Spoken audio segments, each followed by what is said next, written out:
everyone. Episode 5 of the Jimmy Randazzo Show. We have a very, very special guest on today. He is a New York Mets beat writer for SI.com. He writes everywhere. He does a podcast, I think, with Frank the Tank, too. Pat Ragazzo. Pat, how are you doing, brother? I'm great, Jimmy. Thanks so much for having me on. I really appreciate it. Yeah, absolutely. I really appreciate you coming on. And we've been, I would say, out of the 150, 200 minutes of the first 4 episodes, I would say 98% of it has been Yankees talk. And, this is kind of like a Mets preview, 19 games into the season. But I wanted to bring that energy in and learn a little bit about the Mets. I know they're 14-9 right now. But let's start with you first. You are the New York Mets beat writer for SI. How did that come about, and when did you begin? Yeah, so I'm coming up on 2 years in this role. So I started in June of 2021. How I got started, I actually was working full-time in sales out of college and writing part-time on the side. And was contributing for SI's New York Giants site as in a part-time role. And then also I was contributing to their Yankees site. And I did that for a little over a year. And then I wound up quitting my sales job because I wanted to go into sports writing full-time and I wasn't getting the opportunities full-time. But I quit my sales job to pursue a full-time career in this, and the job at covering the Mets opened up, and I wound up pitching it to them and getting it, and I've been doing it ever since. So coming up on 2 years now. That's amazing. That really is. Follow your dreams, people. Follow your dreams. That's awesome. So are you a Mets fan? Are you a Yankees fan? Where's your allegiance lie there? Growing up, at least. I grew up a diehard Mets fan. Okay. Diehard.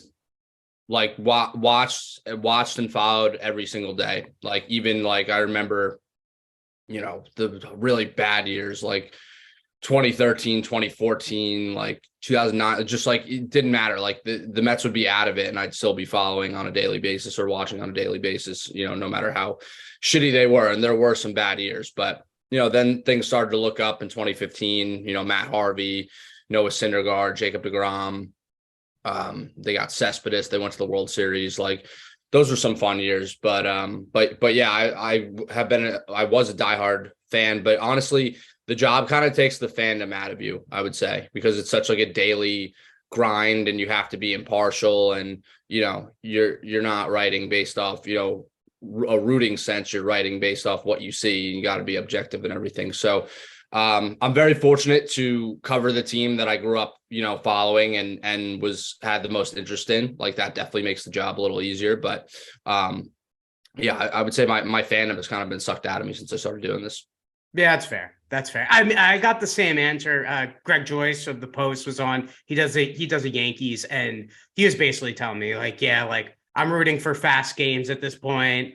And I do the same thing over at Yes Network when I'm doing the Yankees games, like let's get out of here quickly. I still have that like crazy fandom in me, but I know exactly what you're talking about. You want to find the most unique story, and you've gotten that with Steve Cohen. Have you been able to meet Steve or even ask him a question or any of that? Only asked him a question in like a big group, in like a scrum. Like I haven't gotten a chance to meet him one-on-one face-to-face, but he's been around a little bit and he's talked to us and I've been able to ask him a question like in a big group of people. Yeah, that's awesome. I mean, yeah, the Mets fans and the mood of the organization once he took over has been like crazy, absolutely insane. All right, what's the most interesting story you've covered in the past 2 years with the Mets? There's been a couple. Zach Scott getting the DUI was an interesting one when he was GM of the Mets. Yeah. Jacob deGrom's whole saga. These are both in 2021. There was a shit show. Like there was a lot of like crazy stories that still went on. Like people were expecting that to go away with Steve Cohen and really has for the most part. The Mets have been better with this stuff, but in Steve Cohen's first year of owning the team, there were some like crazy stories and stuff. And But like the whole DeGrom saga with his elbow, where they wouldn't say he was out for the season, but he wasn't, everyone knew he wasn't coming back, and it was a whole weird thing. Dom Smith playing with a torn labrum, which he told me in spring training of the following season, he told me, oh yeah, I played with a torn labrum last year. So those are a couple, just to name a few off the top of my head. Most of them came from 2021. But it was interesting last year in spring training in 2022. We had a post-game press conference after a spring training game with Buck Showalter, and he was asked, oh, is Jacob deGrom maybe going to be moved from his start on Friday because there's rain in the forecast? And Buck said something like, oh, I don't know, we're talking about it. So the press conference ends, we go into the media workroom. There's only 4 of us left. It's pretty late at this point. It's after 10 o'clock. Buck comes in, which is weird. It's odd that he would come in. He comes in and he goes I need to say something. Just I didn't feel right about what was said in there. We thought that he was yelling at another reporter, that he was mad about what someone asked, but he goes, Jacob deGrom has shoulder discomfort and he's going for an MRI tomorrow. And then that was the whole thing where deGrom had the injury that knocked him out for 4 months last year before he came back in August. So that was sorry, go ahead. No, sorry to cut you off. I was just saying that was interesting to be a part of too. Yeah, no, that's insane. I had questions about deGrom. I thought it was the right move, them letting him go. I mean, it just didn't feel like the right fit. I mean, maybe he tries to get to a full season. I haven't really caught up on what he's been doing over in Texas, but you sign a guy in Justin Verlander who hasn't pitched yet, but what's the latest news on him? Is he going to be able to go soon? Yeah, so his first minor league rehab start is going to be Friday. So he should be able to return after that. I don't really see. I mean, I guess maybe they could want him to get another one to stretch out a little more, but I don't know. I think it's just going to be this Friday, and if all goes well, he should be back right after. The Mets pitching depth has really been put to the test early on this year. They've gone through everybody already, and we're not even into May yet, which is crazy to think about. Scherzer's missing a start because he's suspended. I'm sure we'll talk about that. So yeah, they've really had to dip into their pitching depth already. So they're waiting for Verlander to come back. They're pretty anxious for him to come back, I would say. Yeah, it's such a grind. The season's such a grind, and in April I usually get upset for the Yankees. Rodon and Severino are out already so early, and I've been just kind of taking a patient approach, because if I act crazy in April, I feel like it just gets you nowhere, basically, especially with 7 teams in each league making the playoffs now. It's almost like, all right, well, are your guys healthy in September? So, I mean, it's more of a wait and see approach, but they've been playing well.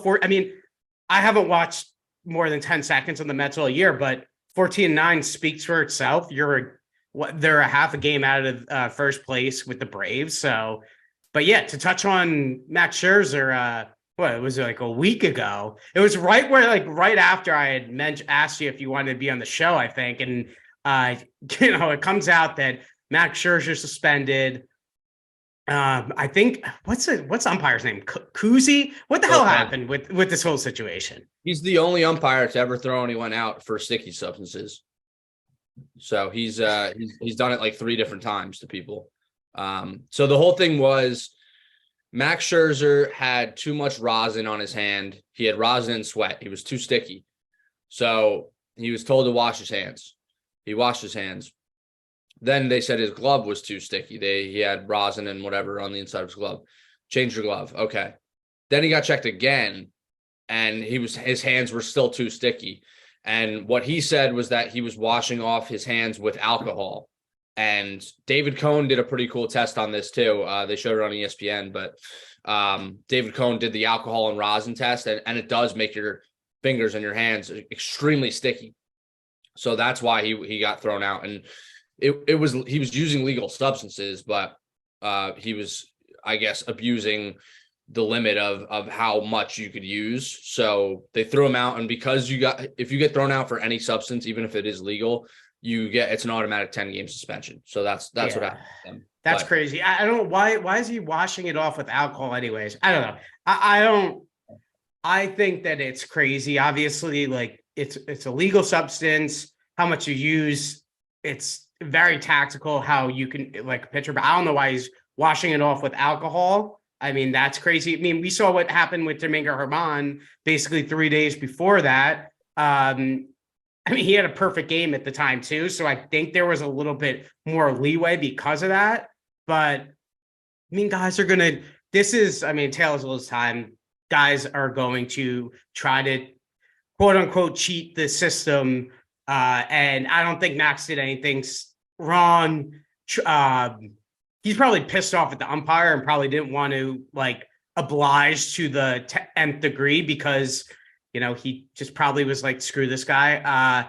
But yeah, I mean, it makes perfect sense. Why Max like threw a hissy fit. He didn't appeal though, right? He was just like, whatever, I'm just gonna take the 10 games. he was going to appeal, thinking that he would be in front of a neutral arbitrator, but it was going to be in front of an MLB official. And he said with the MLB official, I'm not going to win, so I'm not appealing. And does he not get paid because of that? Yeah, I don't think he gets paid for the next start. And he's making like 40 million a year. So you divide that by like 16. I mean, yeah, he's losing a couple $1,000,000. That's crazy. That really is insane. All right. Who's been the biggest surprise so far in the 2023 season? Biggest surprise in the league or with the Mets? No, with the Mets. With the Mets, the biggest surprise. Pete Alonso's leading the league in home runs. I think that's not too surprising, but he's off to a great start. Like he's looking like if he keeps this up, he's having an MVP caliber season. It's so early, but it's exciting to see what he's been able to do. Besides that, not too many surprises on the Mets. I mean, they called up Brett Beatty, who's he's gotten a couple hits since he made his debut. I mean, Escobar really struggled this year. Last year he struggled too. Besides September, he had a really great September. But he's been dethroned by Beatty. I would say Pete Alonso's MVP caliber start has been the biggest surprise. I would say just because they haven't, no one individually has no one's really got like surprised me with their performance. I would say whether it makes sense. I was actually looking. I just looked at the stats. I'm like, dude has 10 home runs already. And I'm still pissed off at Team USA not putting him in the starting lineup in the final game. I mean, the guy should have been at least DHing. There's no it's just insane that they didn't have Schwarber and Alonso in that lineup in the final game. And it has absolutely nothing to do with me betting 15 units on Team USA and thinking that Scott Merrill was going to do something, or where the heck his name was. But yeah, I took all my NCAA tournament money and just threw it on Team USA. And then once I saw that Alonso wasn't in the lineup, I'm like, this just doesn't make sense. Like, you can love him, you can hate him, you can think he's amazing, you can think he's corny. The guy absolutely rakes. Like, he's unreal. I mean, so I was frustrated with that. And good for Pete Alonso for killing it. I have a question because this does pertain to my fantasy baseball team Johnny Bananas. I think we changed it to Hideki Matsui. I'm not sure really, but I have a co-manager. So we have Kodai Senga, who already has 3 wins. I think his ERA is around 4 right now. What have you seen from him? Is the ghost pitch real? What are your thoughts on the kid? The ghost pitch is definitely real. He's gotten a lot of strikeouts off of it. It's pretty nasty. He's been good, but like a couple times he's run out of gas in the middle innings. In San Francisco too, at his other start, he was doing well, and then he gave up like 4 runs. Like he's been solid. Like you can't. He's given the team a chance to win every time he's pitched. But I don't know. I expect to see a little bit more out of him, and I think he'll improve as the season goes along. But I would say he's been solid. That's probably what I'd say right now. Fair. Yeah, I did see the wins. I mean, I think the first two starts he was like crazy good. So I mean, basically right now the division will, I mean, we knew like before the season started that it's gonna come down between the Mets and the Braves. Like those are clearly the best two teams in division. What do you think sets these two teams apart? And who do you think has a better chance to win the division? The Braves offense, I think, is more consistent. I trust them more. They have more power. They lost Dansby Swanson, which was a big, that was a big blow, but they're still, they're still the Braves. And I think the Mets pitching staff will probably be, at least is be expected to be better than the Braves. At least on paper they are. I think that's the biggest difference is, the pitching staff versus the Braves offense. And then also how they fare in head-to-head matchups together this year. They're playing each other less this year because of the new schedule style. But yeah, I think that's going to be the difference maker. And I know it's close right now. Like the Mets are half game behind the Braves, but I mean, look, the Mets were up 10 games in the division in June last year and then lost it because the Braves just never lost. The Mets still played with a winning record, but the Braves just never lost. They were that good. And then when it came down to the head-to-head matchups, the Mets wound up getting swept in Atlanta. That's when you knew the season was over last year. Was if they couldn't even win one in Atlanta, then they were just done. They were done.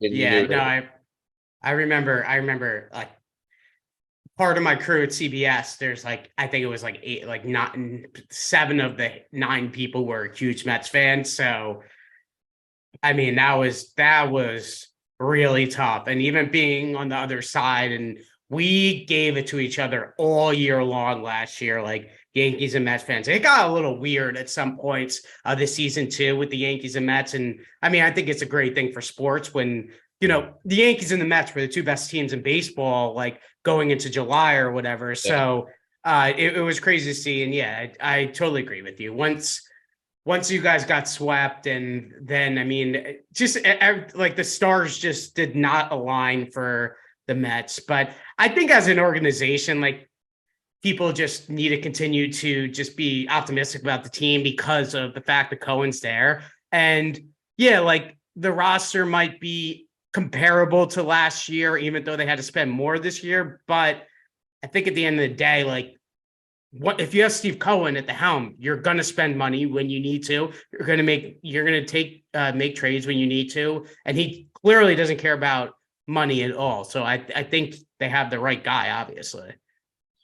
Yeah, he might, who knows? He might go after Shohei Ohtani. So yeah, that's what I was thinking. That is something really funny because someone was like, I love these people that think that the Yankees are going to get Shohei Ohtani. I'm like, the Yankees, there's a 0%, there's a negative 20% chance the Yankees get Shohei Ohtani, especially Steve Cohen would never let that happen. Like, and I could even see Cohen giving him like close to $600 million to get it done. Yeah. I mean, yeah, it's incredible what that guy does. All right. Last question about the Mets.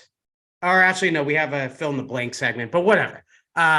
You have a podcast, or I don't know, something with Frank the Tank, he's an absolute legend. This guy just brings it day in, day out. Like, I love watching the clips of this guy just being so miserable as a Mets fan, but also just so passionate. And then I see him everywhere and he's taking pictures with everyone. What's it like being part of or just like podcasting with him, or just being part of his universe a little bit? It's amazing. I've been doing a podcast with him once a week for 2 years now, or not 2 years, sorry, 4 years, 2019. April 2019 is when we started, actually. So Frank is just on another level. He's just a content machine, and it's all real with him. Like, people are like, people like we're calling it a shtick. It's not a shtick with him. It's real. He truly, it gets super emotional about the Mets. He doesn't really react when they do well. It's mostly, of course, as you know, when they do bad, but he just, it fires him up. Mets, Devils, Dolphins, but especially the Mets. He's He's super, super negative. And he was, even last night, he was tweeting, they just won 8 of 9, and now they've lost 2 in a row. And he was saying they're not going to win another game in April. That was his tweet last night. He was like, they're not going to win another game in April. This is the free fall. This is when the losing streak starts. Like there's so many games. We're 19 games into we're 23 games into the season. And every loss, if they lose, he's like, season's over, 90 losses coming. Like, but that's just him. Yeah, he plays the hits. I mean, there's no other way to say it than he plays the hits. He just does an unbelievable job. And I think that, I don't know, there's just something about that passion that, and I think I used to have some of that when in 2018, 2019, I used to live and die by every pitch, but dude, it's just not good for your health. It just really isn't good for your health, but he is the real deal, Holyfield. And, I even got my girlfriend in on his video. It's just like him leaving that Devils game just with his head down a couple of days ago too. Just you're right. He's just a content machine, and he's smarter than I think people lead on. But yeah, I mean, you just got to play the hits. I mean, that's when the Mets lose. There's nothing better than watching him freak out. And the whole Darren Ruff situation, the fact that I can't even think of the name Darren Ruff without thinking of Frank the Tank. Like, that is something special that I don't know, that not many people can do. Frank got him trending on Twitter. It's insane. It's just absolutely insane. Yeah, he's a content machine, and I just love that guy. I think that there are some people like that. There's couple other fans that are just like next level. And I really think he's a superstar. You see pictures. Have you ever gone to a game with him, like anywhere? Mets game. Yeah. What's that like, even being in the stadium with them? The most fun part was walking through Penn Station with him and him just screaming, clapping and screaming rants about the Mets. This was in 2019. So he was like, Mets, he's like, they're going to clone Todd Frazier. So they have 9 Todd Fraziers playing at the same time. And people just come up to him so much. Like, he's so famous, and so recognizable. Like, he can't walk 2 feet without people coming up to him, asking for a picture, talking to him. Like he literally is like an A-list celebrity. Yeah, no, I completely agree. It's just great because every once in a while I get stopped by at a Yankees game or whatever, but I can blend in with the crowd.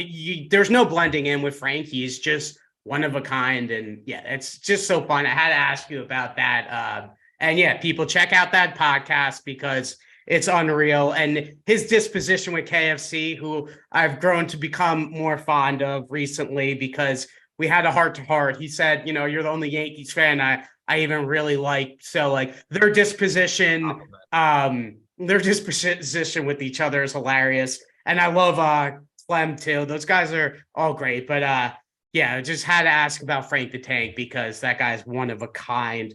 All right. This segment's called Fill in the Blank. Very simple on Twitter. I don't know, maybe you've seen it or not. I just ask very easy questions. First question, fill in the blank. Pete Alonso will have blank home runs in 2023. 48. Okay. He hit 40 last year. He's off to a great start this year. I don't know. I mean, I'll stick with 48, but right now, obviously, he has a chance to break his record of 53. Yeah, I mean, he's on pace for 80 home runs right now. So I think it's pretty fair question. I mean, pretty fair answer. Yeah, that's pretty amazing. Again, he should have been in that he should have been that starting lineup in the WBC Classic. I'll never forget that one. Never, ever, ever forgive. Who was the manager of DeRosa. I was like, DeRosa, what are you doing? Just beat them to death with your offense. Clearly, they didn't do that. They had the Orioles outfielder in there instead. Whatever. And didn't Schwarber homer in that game? Yeah, Schwarber homered. But yeah, exactly. Schwarber homered.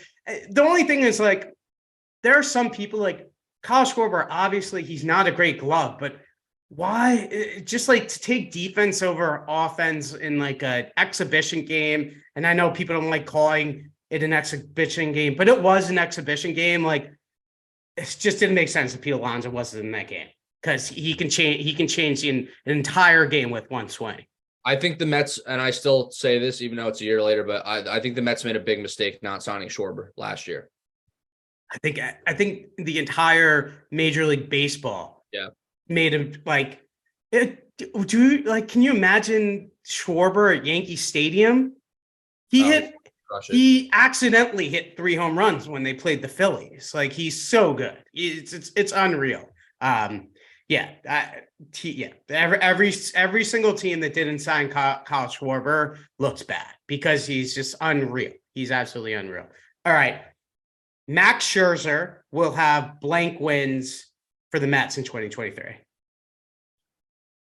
I'm going to say 13. Okay, it's a little low, but I guess he's not starting another 2 games. So Yeah. I off the top of my head, I don't he has remember. 3. He has 3 right now. But last year, I think he only had 11. Oh, really? Yeah, because he missed 7 weeks, and then he also had an Right. incident too. Yeah, that makes sense. It's interesting. He, Yeah, I mean, yeah, he was 11-5 last year. again, just like the Yankees players, you just want these guys to be healthy in October. Like he obviously didn't have a good start in his only game, but it happens to the best of them. It happened to Cole 2 years ago. Like it just happens. Yeah, But 14, okay. Scherzer ran out of gas at the end of last season. He wasn't healthy. Yeah, it's tough. That really is tough.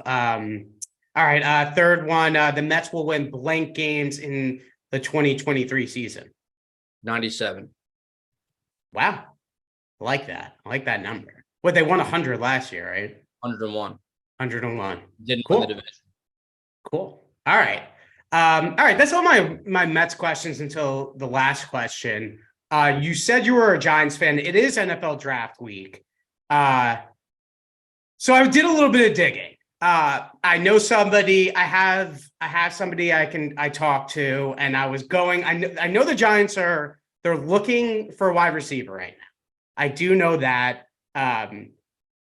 Jordan Addison's a guy that has been brought up a bunch, and I don't know if he's going to be there. And a lot of people are talking about the wide receiver from BC, but he is very comparable to Wan'Dale Robinson right now. So it's a little weird this year, I guess, because the Giants have the 25th pick.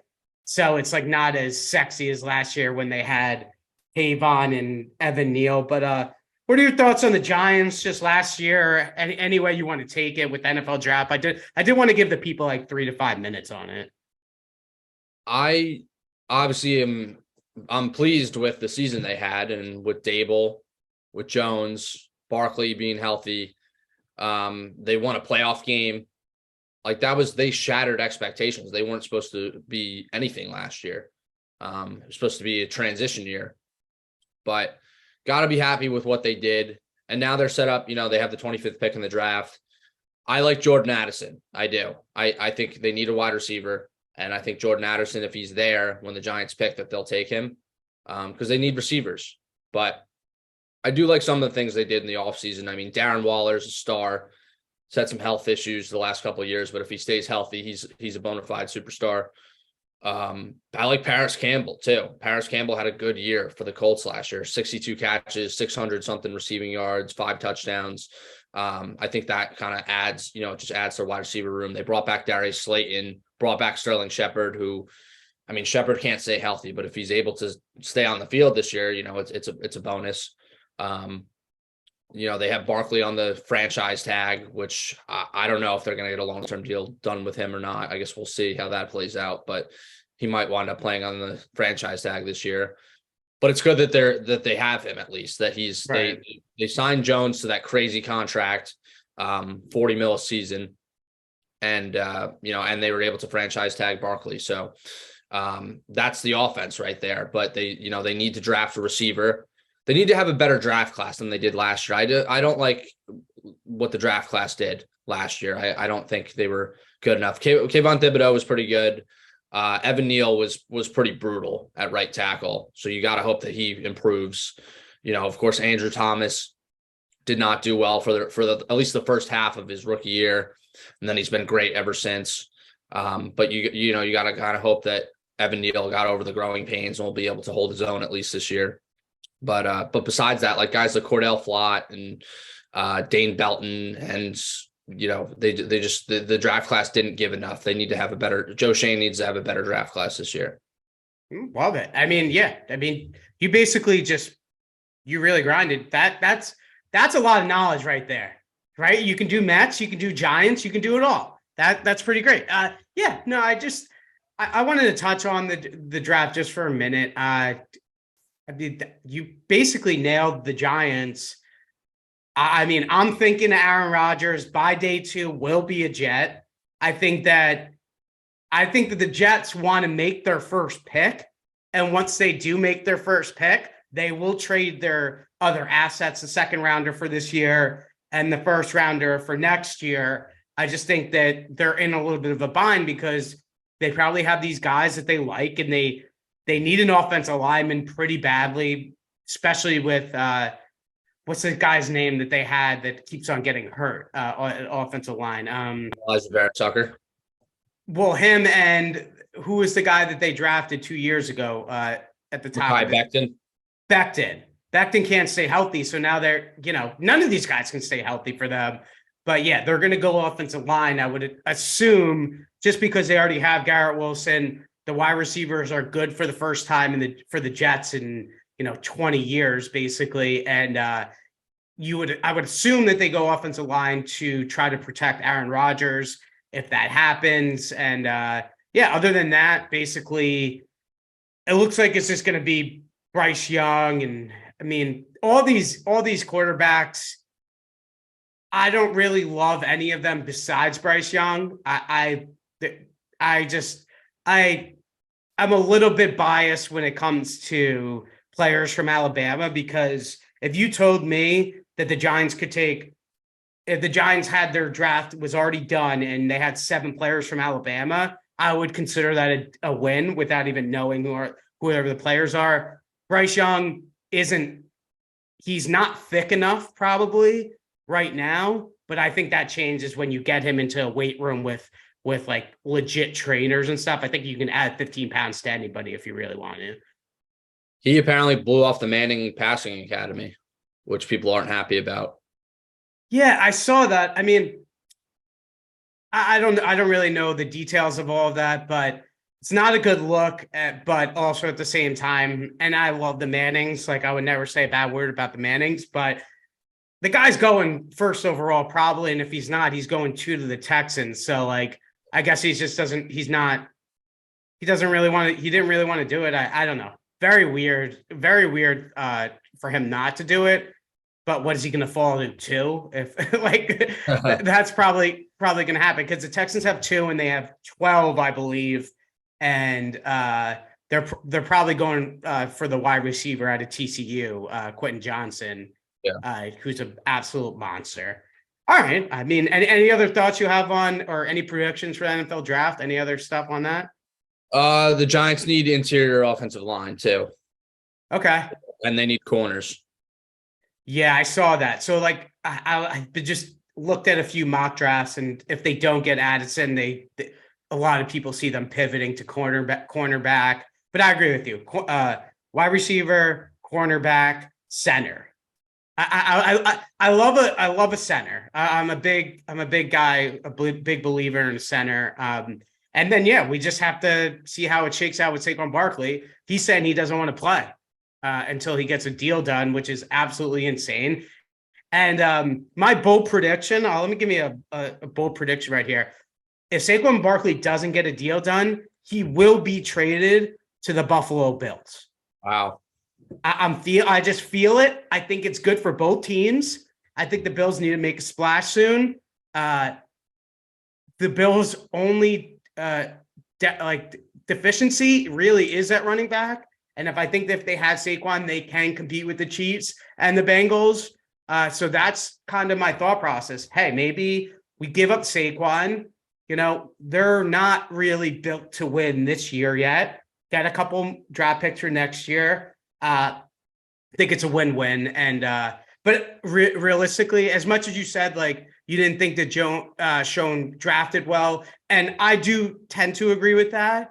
I also think that what the intangibles that him and Dable brought to the team, just like it was so refreshing, and coming from Gettleman and Judge to them, like I will give them more time, and it's hard to draft people in the 4th, 5th, and 6th round. Like you're basically just throwing darts at it. All right, great, and that was our draft preview. That was great. Thanks, man. I just threw that upon you. All right, final question. You've been injected with True Serum. It's November 1st. Is Pat Ragazzo going to be watching the Mets in the World Series, or will it be another disappointing season? I think they'll make the playoffs, but I don't think they look like a World Series team right now. I don't. They brought up Alvarez, they brought up Beatty.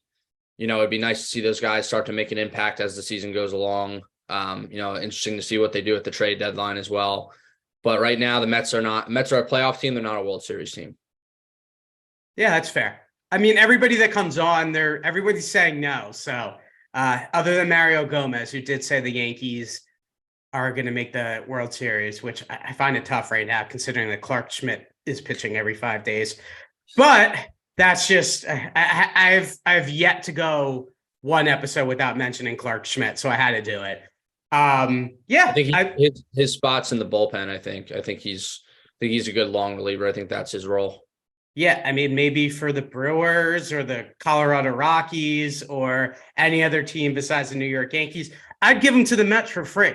And I know he had a good start yesterday, but the eye test just tells me no way. But yeah, the Yankees have a bunch of injury issues, and if I really wanted to rile myself up, and get my inner Frank the Tank on, I mean, this team is an absolute joke as far as the Yankees go with injuries.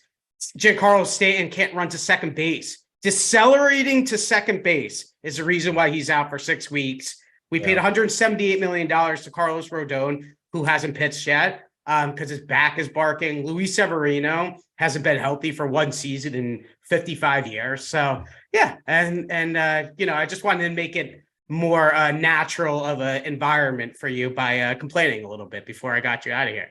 Yeah, you got to. But their offense, Yankees offense hasn't taken off yet either. So I think they'll come around. But yeah, right now they're not hitting well. So the pitching hasn't even been the problem. Yeah, and also Aaron Boone doesn't care about putting out his optimal lineup every day. Oswaldo Cabrera, he's been sitting every 4th day, and he's been their 5th best hitter. So, and he's 24 years old. It doesn't really make sense. That's something that Buck Showalter would not do, is rest guys, young guys like this. So long season, Harrison Bader needs to get back. I kind of like what they're doing anyway. I mean, sometimes injuries happen. It just seems like it happens every year with the Yankees pretty close. But now at least I know what's going on with the New York Mets now. So I really appreciate you coming on. An absolute pleasure. Nothing but continued success for SI and everywhere you're at. And keep on killing it. And we'll have you on soon. Maybe we'll get you around the All-Star break to talk midterm with the Mets. But really appreciate you hopping on. I appreciate you having me. Thanks so much. It was a blast.